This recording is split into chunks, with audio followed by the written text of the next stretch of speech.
साईं राम। आज की यह प्रस्तुति श्री सत्य साईं सेवा संगठन उत्तर प्रदेश एवं उत्तराखंड का एक सामूहिक प्रयास है। यह नाटक परमात्मा की खोज, आत्मा की उस यात्रा पर आधारित है जो उसके ईश्वर से अलग होने पर आरंभ होती है एवं ईश्वर से एक होने पर पूर्ण होती है। आत्मा अनेक जन्मों की लंबी श्रृंखला में भौतिक उपलब्धियों की व्यर्थ खोज में फंसकर बाह्य संसार में ईश्वर की खोज करते हुए अपने स्वामी अर्थात परम कृपालु साईं को अपने अंतस में ही प्राप्त करती है। यह प्रस्तुति परम पूज्य भगवान बाबा के श्री चरणों में समर्पित है। पूज्य स्वामी से प्रार्थना है कि वह हमें साहस, सामर्थ्य और प्रेरणा दें। हमारा विश्वास है कि स्वामी की कृपा मात्र से हमारा यह प्रयास अवश्य सफल होगा। मैं आत्मा हूँ और ये मेरी कहानी है। मैं स्तब्ध बैठी थी, मेरी आंखें आकाश पर स्थिर थीं। मुझे याद आया एक समय था जब मैं अनंत थी, जब मैं केवल प्रेम थी, शुद्ध प्रेम, विशुद्ध प्रेम, दोष रहित प्रेम। यह वह समय था जब समय ही न था, जब सूर्य कभी अस्त होता ही न था और फूल कभी मुरझाते न थे। मैंने अंधकार को जाना न था, दुख और कष्ट से मैं अनजान थी। केवल आनंद ही आनंद था, परम आनंद। मैं और मेरे स्वामी एक थे। और फिर वह आनंद लुप्त होने लगा। उसके स्थान पर एक असहनीय पीड़ा, एक गहरी व्यथा ने मुझ में अपना स्थान बना लिया और मैं अपने स्वामी से अलग कर दी गई। मैं स्वर्ग से गिरकर अंधकार से भरे संसार में आ गई। बिछड़ने की इस पीड़ा ने मेरे पूर्ण अस्तित्व को झकझोर दिया। चारों ओर अंधकार से घिरी मैं अपने स्वामी के लिए तड़पने लगी। मैंने चारों ओर देखा और अपने आप को एक अनोखे संसार में पाया। पहले वह मुझे पराया और अंधकार से युक्त प्रतीत हुआ। इस अंधकार में मैं जैसे खो सी गई, कुछ समझ ही न पाई कि मुझे क्या करना है, कहाँ जाना है। और फिर वहाँ माया आई। माया इतनी विलक्षण और शक्तिशाली थी कि उसने मुझे पूर्णतया बदल दिया। उसने मुझे ईर्ष्या और क्रोध सिखाया, मेरा चालाकी और बदले की भावना से परिचय कराया। उसने मुझ में शक्ति और प्रतिष्ठा की भूख जगाई, मुझ में धन और सतही सुखों की चाहत जगाई। और सबसे दर्दनाक, उसने मेरी शुद्ध प्रेम की भावना को नष्ट कर दिया। मैं भूल गई कि मैं कौन हूँ, लेकिन अपने स्वामी से बिछड़ने की वह गहरी पीड़ा मेरे अंदर अभी भी बनी रही। यही पीड़ा मेरी खोज का कारण बनी और इस अंधकार के मध्य मेरी खोज, मेरी यात्रा पुनः आरंभ हुई। मैं आत्मा हूँ और यही मेरी कहानी है। जन्म और मृत्यु के चक्र में फंसकर आत्मा ने रावण के रूप में धरती पर जन्म लिया। रावण ने अपना पूरा जीवन ज्ञान, संपदा और शक्ति की खोज में ही व्यतीत किया। उसने भगवान शिव को प्रसन्न करने के लिए घोर तपस्या की। फलस्वरूप रावण ने अद्वितीय शक्तियों को तो प्राप्त कर लिया, परंतु ईश्वर को प्राप्त नहीं कर सका। परमात्मा को प्राप्त करने की ना तो उसकी कोई इच्छा थी, ना ही उसने कोई प्रयास किया। अपने दुष्कर्मों के बाद भी अपनी सिद्धि और तपस्या के कारण रावण आज युद्ध क्षेत्र में साक्षात भगवान श्री राम के सम्मुख खड़ा है। यही नहीं, मृत्यु के बाद उसे शिवधाम जाने का सौभाग्य भी प्राप्त होता है।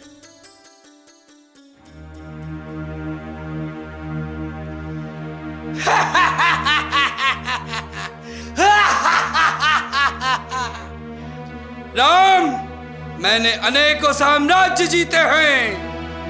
आज मेरे नाम मात्र से ही देवता थर थर कांपने लगते हैं। प्रतिदिन मैं विद्वानों की कहानियां सुनता हूं जो मेरे बारे में बोलने से इनकार करते हैं। मैंने पृथ्वी तथा उसके परे प्रत्येक मनुष्य के हृदय में भय उत्पन्न कर दिया है। राम, तुम अपनी आंखों से ही अपना अंत देखोगे। तुम्हारे बोलने में ही तुम्हारा घमंड अंतिम सांस लेता प्रतीत होता है रावण। प्रत्येक व्यक्ति जो तुम्हारे लिए इस युद्ध में और अपने जीवन में लड़ा है वह यहाँ मरा पड़ा है। मनुष्य और बंदर, इनकी नियति भाग्य द्वारा निर्धारित होती है। वे मरते हैं क्योंकि उन्हें मरना है, लेकिन मैं रावण, सर्वशक्तिमान सम्राट, जिसने पूर्ण पृथ्वी पर शासन किया है, अकेला तुम्हारा सामना करने के लिए पर्याप्त हूं। जब यमराज पुकारते हैं हे रावण, तब सर्वशक्तिशाली सम्राट और गरीब भिखारी दोनों ही मात्र आत्मा रूप में उनके साथ जाने की प्रतीक्षा करते हैं। जो कुछ तुम्हारे साथ रह जाता है वह है तुम्हारे कर्म, और इन कर्मों के परिणाम ही केवल तुम्हारे साथ जा पाते हैं। तुम मुझसे ऐसे बोलते हो जैसे तुम एक मरणशील से बात कर रहे हो। मैंने समस्त शास्त्रों में से प्रत्येक में पूर्ण दक्षता प्राप्त की है। युद्ध की प्रत्येक कला, संपदा का प्रत्येक रूप मैंने महादेव की कृपा से प्राप्त किया है। यहाँ तक स्वर्ग भी मेरे साम्राज्य की चमक के आगे फीका पड़ जाता है। तुम्हारा साम्राज्य आज खंडहर है रावण, और तुम्हारा जीवन भी उसी नियति की प्रतीक्षा में है। इस समाप्त होते युद्ध क्षेत्र की शांति में लोगों की आंखों और कानों से दूर मैं अब भी तुम्हें एक अवसर देता हूं। अपना घमंड और मिथ्याभिमान छोड़कर समर्पण कर दो, तुम्हारी रक्षा हो जाएगी। तुम मुझे अपने चरणों में स्थान देने का प्रस्ताव रख रहे हो और विश्वास करते हो कि मैं उस लोभ में आ जाऊंगा। अपनी अंतिम प्रार्थना कर लो राम।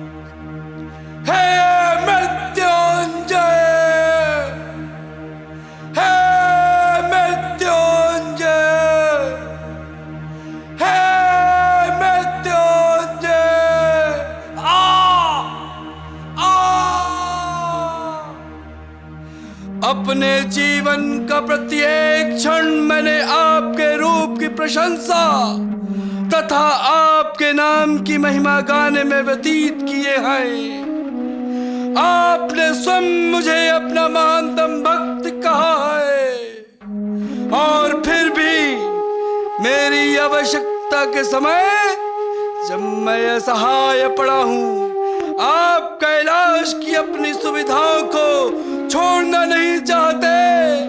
कहाँ हो महादेव? तुम कहाँ हो? कहाँ हो महादेव?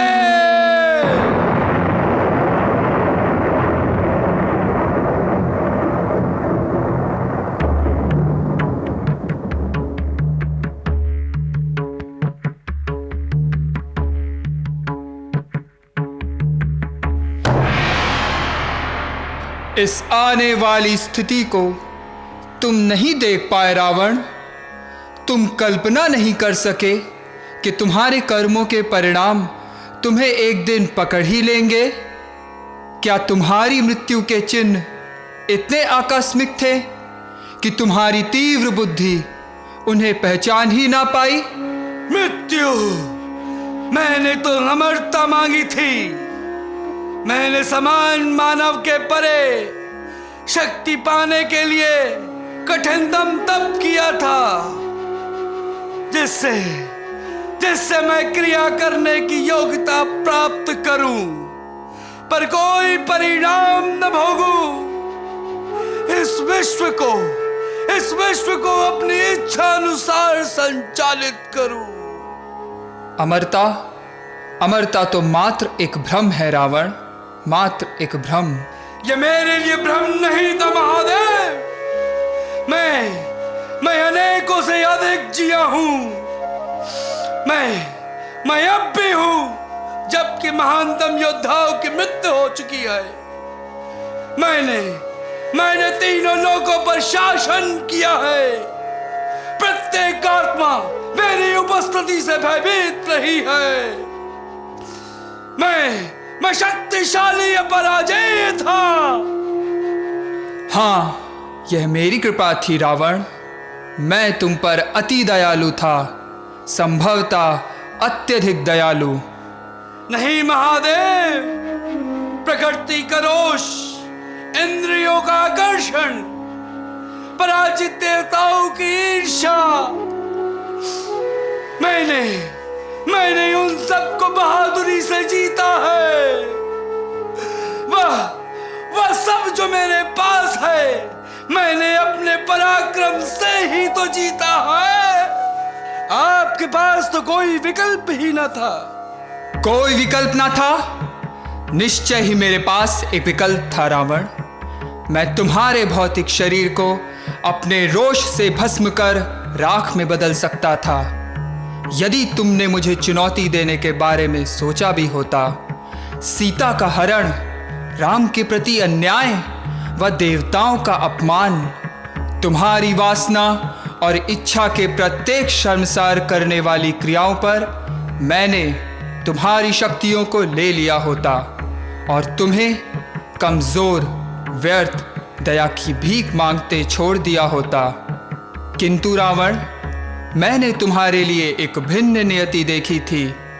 मैंने सोचा कदाचित अंत में तुम सही वस्तु की खोज करोगे। सही वस्तु की खोज? रावण, सांसारिक ज्ञान और शक्ति की खोज में तुम्हारी इंद्रियों ने तुम्हारी आत्मा को ढक लिया। जहां तुम्हें प्रेम के मार्ग पर जाना था, तुमने वासना की राह पकड़ी। जहां तुम्हें समन्वय के लिए काम करना था, तुमने अव्यवस्था के लिए काम किया। तुम प्रतिभाशाली थे रावण, किंतु तुमने उसे व्यर्थ कर दिया। तब तो मेरा समस्त शास्त्रों का ज्ञान प्राप्त करना गलत था स्वामी। क्या ज्ञान प्राप्त करने की मेरी सारी मेहनत व्यर्थ थी? कलाएं और विज्ञान जिन्हें मानव कुछ एक जीवनों में भी नहीं प्राप्त कर पाते, मैंने उसे कुछ ही वर्षों में पूर्णता प्राप्त किया है। क्या मेरे प्रयास आपकी कृपा आकर्षित करने योग्य नहीं थे? हाँ, वह था रावण। कुछ ही लोगों ने सांसारिक विषयों में उतनी पारंगता प्राप्त की है जितनी तुमने की। फिर भी आध्यात्मिक विषयों के संसार में तुम एक अज्ञानी बालक ही बने रहे। शक्ति पाने की पागल खोज में हजारों मनुष्य को मारते रहे। तुमने अपनी श्रेष्ठ बुद्धि की बजाय अपनी उदंड इंद्रियों का प्रयोग किया। तुमने केवल महानता की खोज की, पर अच्छाइयों को महत्व नहीं दिया। तुमने अपने द्वार पर मृत्यु को आमंत्रित किया है रावण। कम से कम अंत में जो तुम्हें मिला है उसे भद्रतापूर्वक स्वीकार करो। हे स्वामी, मुझे एक अंतिम वरदान दे। अपने हाथों में अंतिम श्वास लेने दें। तथास्तु। आज स्वामी, मैं आपके हाथों में अपनी इच्छा मृत्यु मरूंगा। यद्यपि आपके शस्त्र ने मेरे हृदय को आहत किया है, फिर भी मैं अपने घमंड की मृत्यु पसंद करूंगा। मैं अपने अज्ञान का अंत पसंद करूंगा।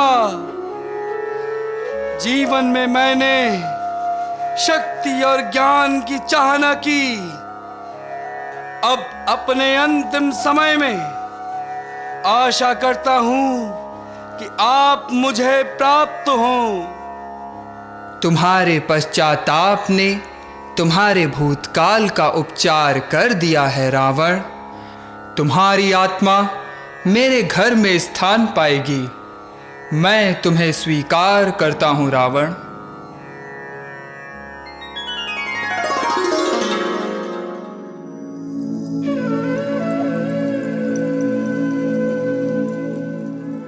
उस रात युद्ध क्षेत्र में जैसे ही मेरे स्वामी मेरे शिव की मधुर आवाज मेरे कानों में पड़ी, अहंकार जिसे मैंने वर्षों से पाला पोसा था वह नष्ट हो गया।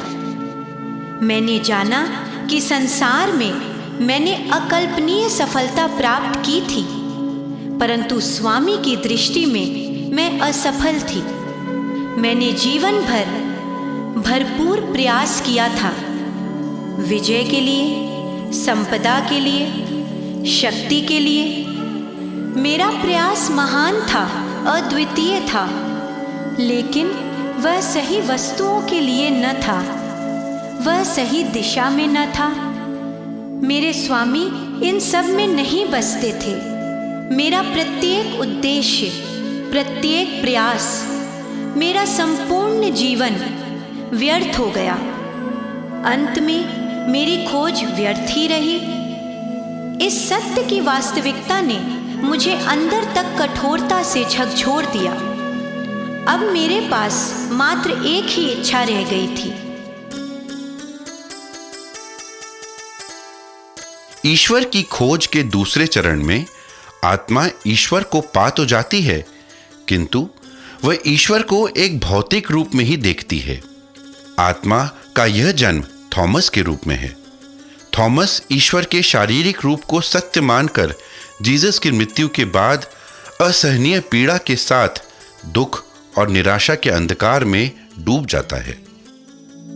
मेरा प्रत्येक जीवन एक ऐसा अवसर था जिसका हर अनुभव, प्रत्येक सफलता और असफलता, बल्कि हर क्षण ही मेरे लिए प्रशिक्षण की संभावना लेकर उपस्थित हुआ।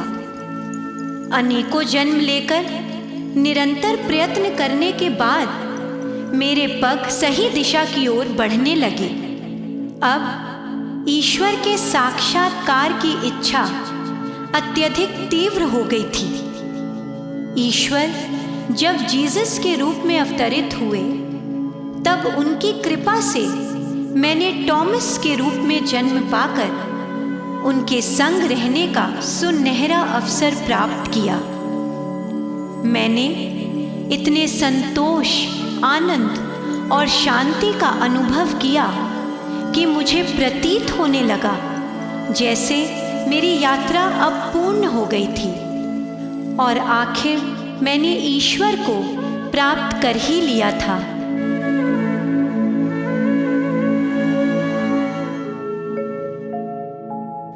अंत आ गया है। पिता मुझसे आज रात्रि में ही उसे कराना चाहते हैं।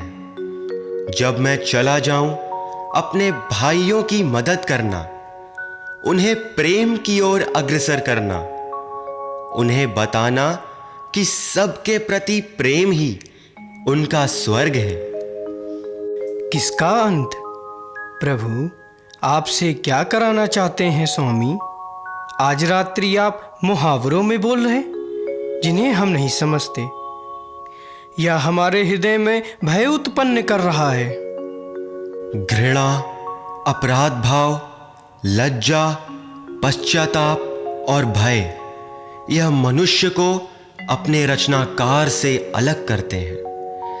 इस अंतर को पूरा करने का एक रास्ता है। थॉमस, मेरे अंत से कदाचित यह विश्व नई शुरुआत पा सकता है। निश्चय ही आप हमें नहीं छोड़ सकते स्वामी। इस संसार में हमें अकेला क्यों छोड़ना चाहते हैं?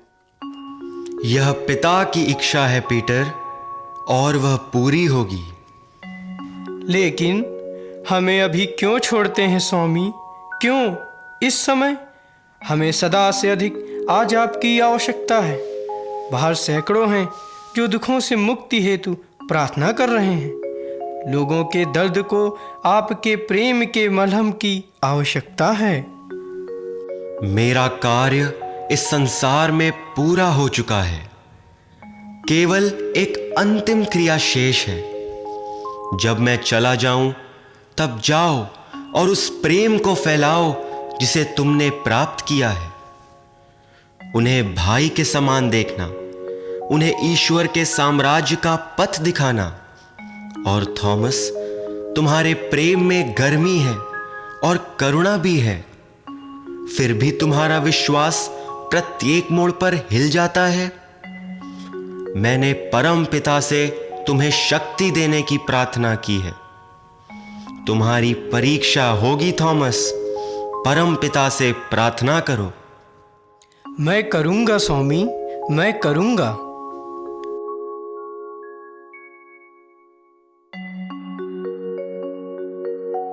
मुझे अपने चरण दो पीटर। मैं आपको यह नहीं करने दे सकता स्वामी। आपके पवित्र हाथों ने अनेकों पीड़ितों के हृदयों का उपचार किया है। उन्हें मैं अपने अपवित्र पैरों को छूने नहीं दूंगा। यदि तुम मुझे करने नहीं देते तो पीटर, तुम मेरे बताए जीवन का अनुसरण नहीं करोगे। लेकिन क्यों स्वामी, क्यों? इसलिए पीटर कि तुम याद रखोगे कि मैंने तुम्हारे लिए क्या किया, और वही तुम दूसरों के लिए करोगे जो तुमने पाया है।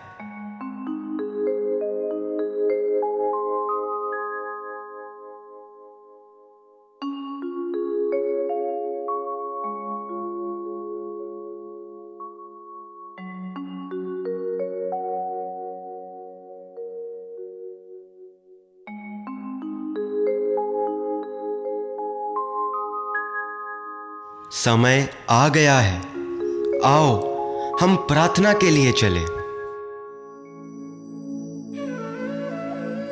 कुछ दूर खड़े अपने मसीहा को जब मैंने प्रार्थना आरंभ करते देखा तो मेरे अंदर एक तड़प उठी। मेरे स्वामी मुझे छोड़कर जा रहे हैं। वे जिन्होंने मुझे सत्य के पथ पर चलाया, जिन्होंने मेरी सदा सहायता की, वे जो मेरे मार्गदर्शक हैं, मेरी शक्ति हैं, मेरा प्रेम है, मेरा सर्वस्व है, वे मुझे सदा के लिए छोड़कर जा रहे हैं। अब मेरा कौन है? क्या मैंने इस क्षण के लिए इतनी लंबी यात्रा की थी? क्या मैंने उन्हें सदा के लिए खो देने के लिए पाया था?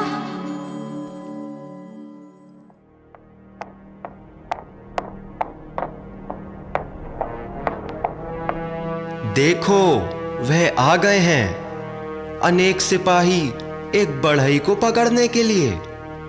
पूछते हैं, वह कौन है जिसे तुम चाहते हो? नजारत का जीसस कहाँ है? वह मैं हूं, नजारत का जीसस। शांतिपूर्वक समर्पण कर दो। इस पवित्र रात्रि में हमें रक्त ना बहाना पड़े। तुम मुझे पकड़ सकते हो पुत्र।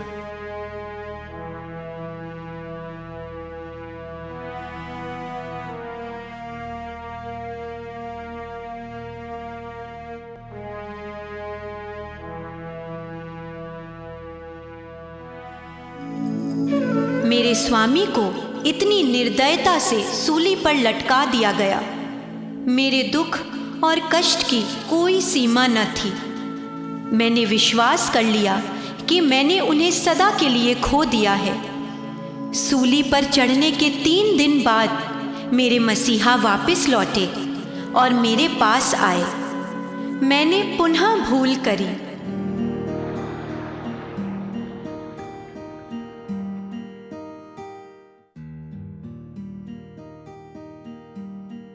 थॉमस, तुम्हें शांति प्राप्त हो। आप कौन हैं? नजारत का जीसस, वह जिसे तुम अपना स्वामी, अपना गुरु कहते हो। लेकिन मैंने आपको सूली पर कीलों द्वारा जड़ते देखा था। रक्त बह रहा था, दर्द हो रहा था।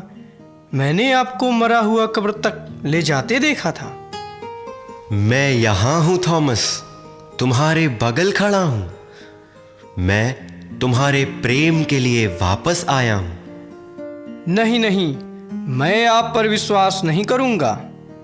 उस समय तक नहीं जब तक आप अपने हाथ नहीं दिखाते और मुझे अपने जख्म छूने नहीं देते।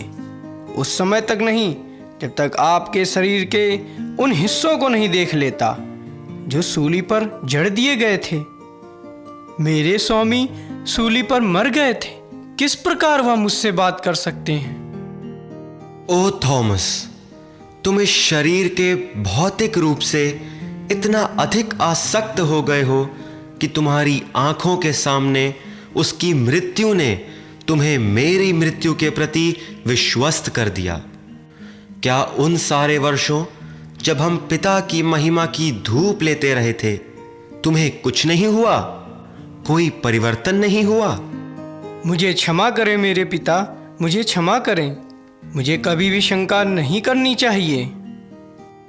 वे जिन्होंने मुझे देखा है और मुझ पर विश्वास कर लिया है, उन्हें मेरा आशीर्वाद प्राप्त है मेरे पुत्र। लेकिन वे और अधिक आशीर्वादित हैं जिन्होंने मुझे नहीं देखा और फिर भी विश्वास करते हैं। तुमने सर्वशक्तिमान को इस बढ़ई के भौतिक शरीर के साथ अत्यंत घनिष्ठता से आसक्त कर दिया है थॉमस। जब शरीर छूट गया, तुम्हारा मुझसे संबंध भी टूट गया। यदि तुम्हें मुझसे संबंधित होने के लिए एक शरीर की आवश्यकता होती है, तो तुम मुझे फिर खो दोगे जिस क्षण वह शरीर चला जाएगा। यदि तुम एक अन्य शरीर का उपयोग मुझे पाने के लिए करते हो, तो तुम मुझे खो दोगे जिस क्षण वह दूसरा शरीर चला जाएगा। प्रत्येक अन्य वस्तु क्षणभंगुर है, प्रत्येक अन्य अस्थायी है। एकमात्र रास्ता मेरे साथ रहने का है कि तुम मुझे अपने हृदय में खोजो और पाओ।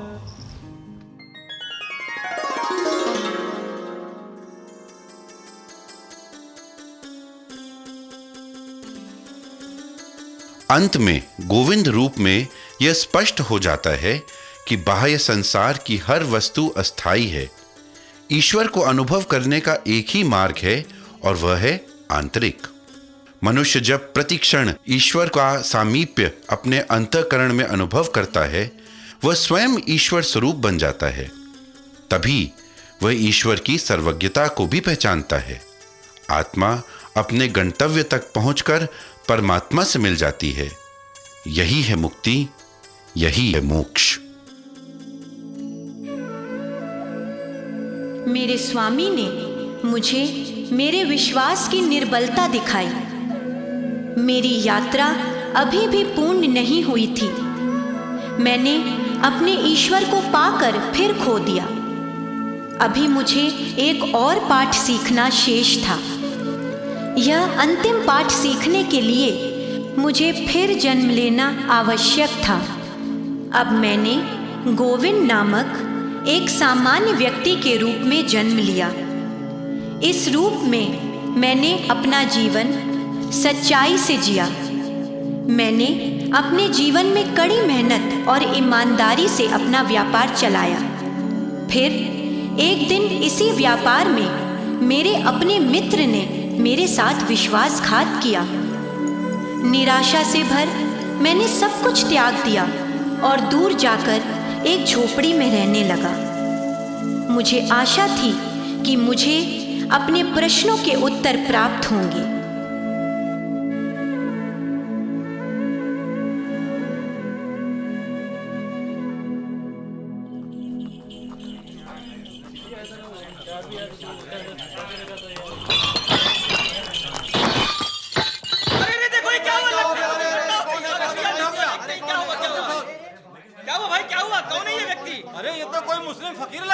अरे भाई किसी भी धर्म का हो, हमें इसे तुरंत अस्पताल ले जाना होगा। जल्दी उठाओ। अरे यहाँ कोई पास में अस्पताल है क्या? परेशानी हो रही भैया, मैं तो चला।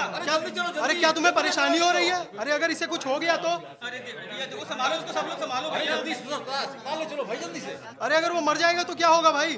अरे तुरंत ले चलो, उठाओ उसको, उठाओ। अरे भाई हम किसी को मरता नहीं छोड़ सकते, सिर्फ इसलिए कि हम छोटी सी कठिनाई में पड़ जाएंगे। अच्छा ठीक है बाबा, अब हम 2 रह गए। चलो आप मेरे घर चलो मेरे साथ।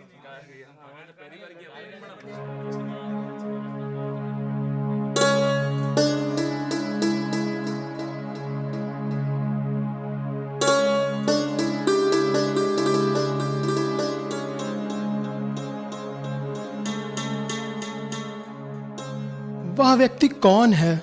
दुख, दर्द, निराशा, लगता है उसे कुछ भी प्रभावित नहीं करता। क्यों उसके चेहरे पर समस्त दर्द, अपमान और अस्तित्व की व्यर्थता सार्थक एवं अर्थपूर्ण लगती है? उसका मुझ पर यह कैसा प्रभाव है? यदि वह मुझे अपने स्वयं की कलाई काटने के लिए कहे तो मैं केवल पूछूंगा किस हाथ की। यदि वह मुझे मेरा जीवन उसे समर्पित करने के लिए कहता है, मैं उसे अभी कर दूंगा। लगता है उसके अस्तित्व का नियम ही शांति है। वह आश्चर्यजनक रूप से शिरडी साईं बाबा के समान दिखता है। क्या वह हो सकते हैं? मैं नहीं जानता तुम्हारे इस शिरडी बाबा को। मैं तो एक साधारण सा फकीर हूँ। तुमने ये कैसे जाना? कैसे तुम जान पाए कि मैं क्या सोच रहा हूँ? गोविंद, जो भीषण ध्वनि करता है वह तितली की आह भी सुनता है।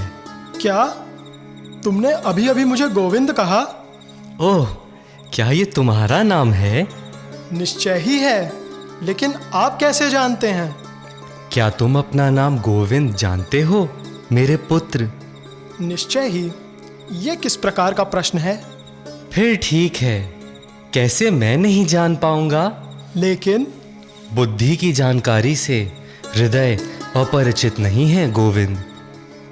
फिर भी बाबा, आपको आराम की आवश्यकता है। आपको कुछ देर सो जाना चाहिए। ओह, तो ये बात है। मुझे तो लगता है तुम्हें आराम की आवश्यकता है। मेरी चिंता ना करें बाबा, मैं ठीक हूँ। आपको अपनी चोटों के बारे में चिंता करनी चाहिए। और फिर भी ये तुम्हारे घाव हैं जो अधिक गहरे लगते हैं। मेरी ओर देखो मेरे पुत्र, और मुझे बताओ वह क्या है जो तुम्हारी आत्मा को इतना पीड़ित कर रहा है? बाबा, दर्द तो मेरे जीवन के प्रत्येक क्षण में है। मेरे पास एक बूंद भी रक्त, पसीना या आंसू नहीं बचे। मेरी हर बूंद धार्मिक और सच्ची थी, और फिर भी मैं इस जंगल के बीच एक टूटी फूटी झोपड़ी में हूँ।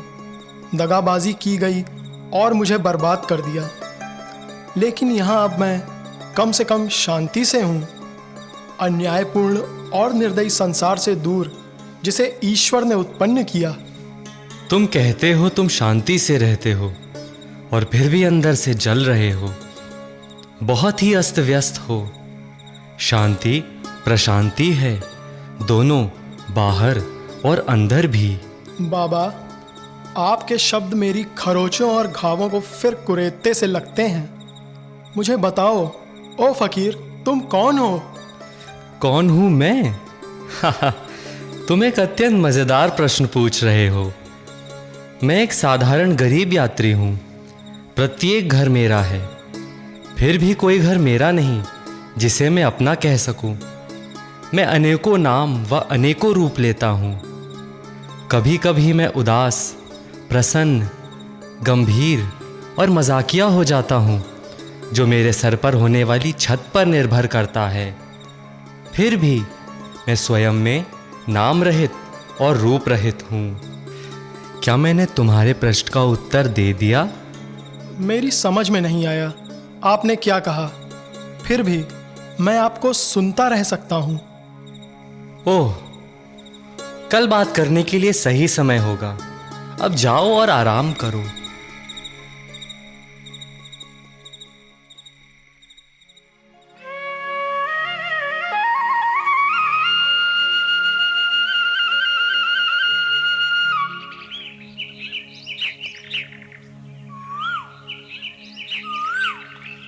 बाबा, मुझे बताएं, मैंने क्यों सफलता प्राप्त नहीं की?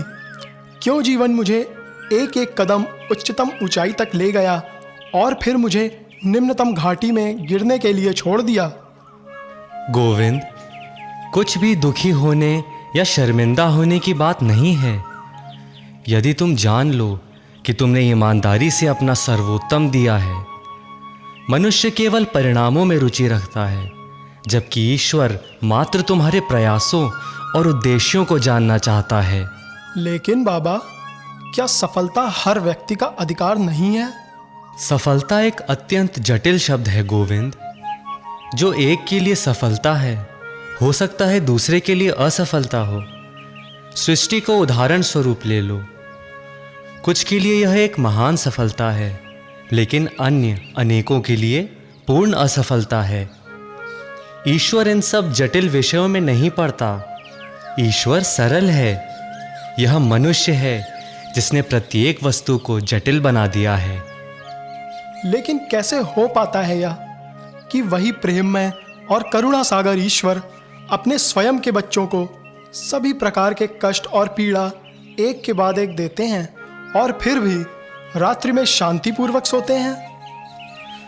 कष्ट या दुख ईश्वर की अपने बच्चों के लिए महानतम भेंट है, क्योंकि यह दुख ही है जो करुणा और प्रेम के द्वार खोलता है। गोविंद, यदि तुम दुख को कटुता और क्रोध में बदलते हो तो मेरे बच्चे, तुमने ईश्वर की छाया में चलने का महानतम अवसर खो दिया। लेकिन यदि तुम दुख के कारण अपने अंदर अच्छाई को उत्पन्न करते हो तो फिर स्वर्ग का साम्राज्य सदा के लिए तुम्हारा है। फिर मेरे स्वामी कहाँ हैं? मुझे बहुत दुख मिला है। फिर भी जब मैं चारों ओर देखता हूँ तो मुझे कठोर और निरर्थक संसार ही दिखाई देता है। यदि वह मेरे जीवन में समाये हुए हैं तो फिर वे कहाँ हैं? कभी कभी उत्तर हमारे सामने होता है और फिर भी हम उसे देख नहीं पाते। अनेकों बार ऐसा होता है जो हम अपने चारों ओर खोज रहे होते हैं, हम उसे अपने पास ही पाते हैं, लेकिन हम उसे गलत स्थानों पर खोज रहे होते हैं। क्या यह तुम्हारे सभी प्रश्नों का उत्तर है गोविंद? हाँ, यह है मेरे स्वामी, यही है। बाबा, कृपया मेरे साथ रुकें। फिर कभी इस आत्मा को शंका के पथ पर ना भटकने दें। मेरे साथ रहें बाबा, मेरे साथ सदा के लिए हों।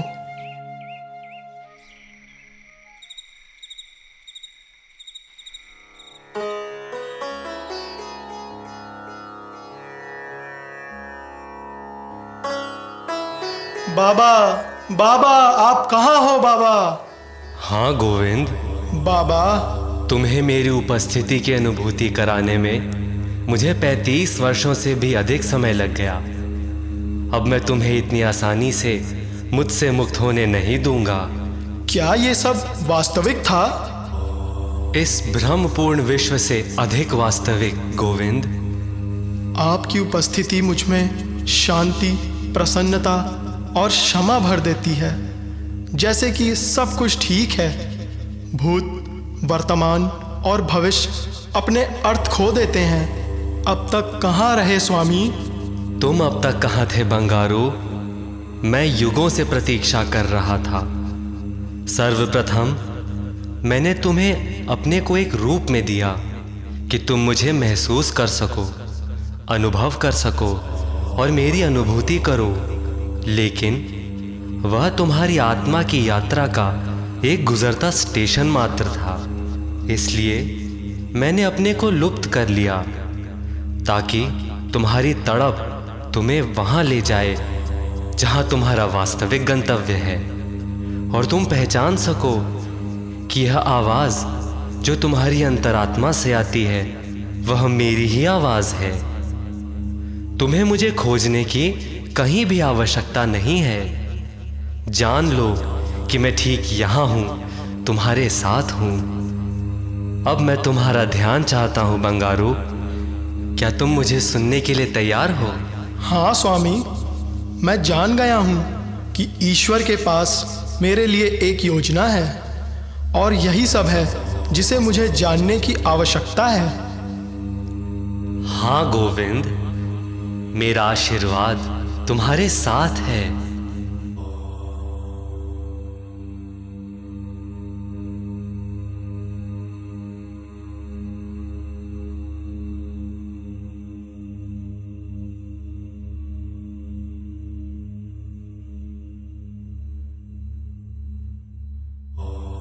मुझे सुनो बंगारू, तुम्हारे सभी प्रश्नों के उत्तर तुम्हारे अंदर हैं, बाहर नहीं।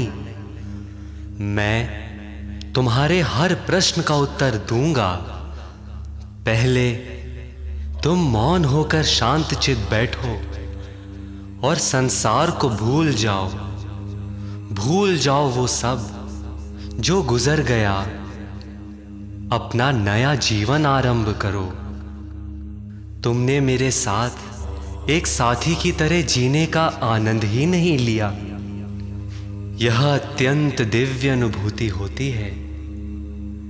परमात्मा की खोज में अनेकों जन्मों से चली आ रही तुम्हारी यात्रा का यही तो अंत है, क्योंकि बंगारू यही तुम्हारी नियति है।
जन्म मरण के बंधन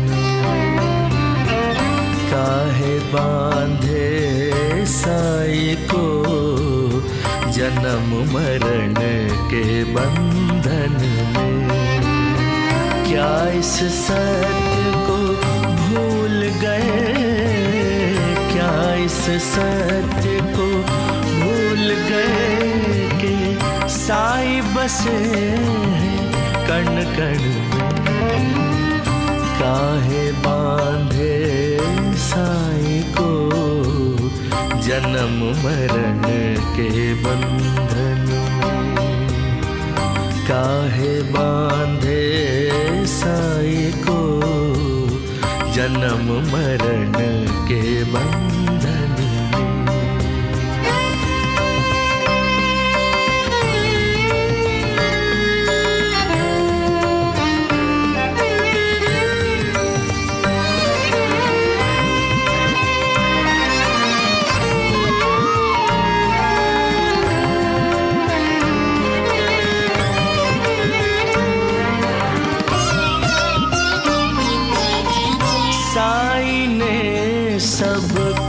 समझाया, मानव रूप मधुर धर के